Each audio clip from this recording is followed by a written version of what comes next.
السلام عليكم متابعي قناة هل تعلم. ديزاد بلاحة بن زيان هو ممثل جزائري وكوميدي مشهور في الساحة الفكاهية الجزائرية. قام بعدة أدوار في الفكاهة ومن أبرزها دوره في مسلسل بوضو الذي كان بطل الفكاهي الجديد محمد والذي يعرفه الكل باسم هواري، وأيضا دوره مع مسلسل جمعي فاميلي على غرار دوره مع حاشية السلطان عاشور العاشر والذي أتقن فيه الدور بامتياز. وينشط الفكاهي القدير بلاحة أيضا على المسرح أنه يملك أيضا في أجندته عروضا مسرحية تشرف عليه التعاونية الحرة المثلث المفتوح التي يترأسها منذ سنوات. يعترف الممثل الفكاهي بلاحة بن زيان بأن يومياته الرمضانية لا تختلف كثيرا عن سائر الأيام الأخرى، حيث أن طابعه وتصرفاته لا تتبدل مثل بعض الناس بحجة الصيام.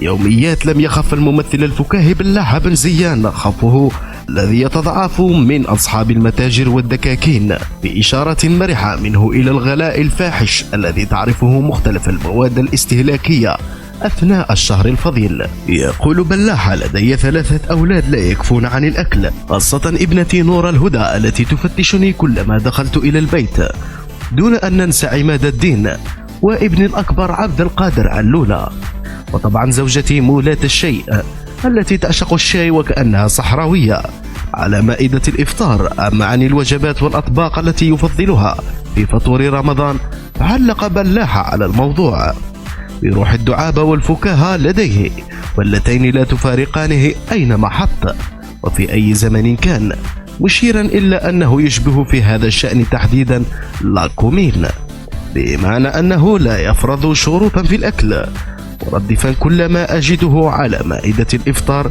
أتناوله. واستغرب المتحدث طريقة تعامل بعض الناس مع معدتهم في شهر رمضان الكريم، قائلا: أتعجب من بعض الناس الذين يكلفون أنفسهم في رمضان، حيث تجد الواحد منهم يسكن في بيت وكوزينة ويشتري سمك الجمبري ب3000 دينار جزائري للكيلوغرام، وهذا أمر غير منطقي.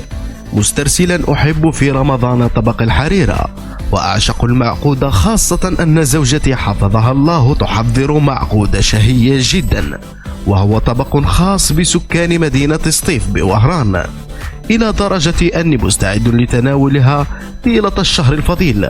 هليلات، ولأن أبا الفنون وحسن الكلام والقول لا يمكن أن يفرق بلاحة، فإن الرجل وبعد أداء صلاته يختم يومه الرمضاني دائما بمراجعة الشعر الملحون وقراءة المسرحيات قبل أن يخلد للنوم لاستقبال يوم رمضان جديد، يؤكد أن بركة شهر رمضان تعم على الجميع. متابعي قناة هل تعلم ديزاد، لا تنسوا الاشتراك في قناتنا، لا تنسوا تفعيل الجرس كي يصلكم الجديد كل يوم. إلى اللقاء.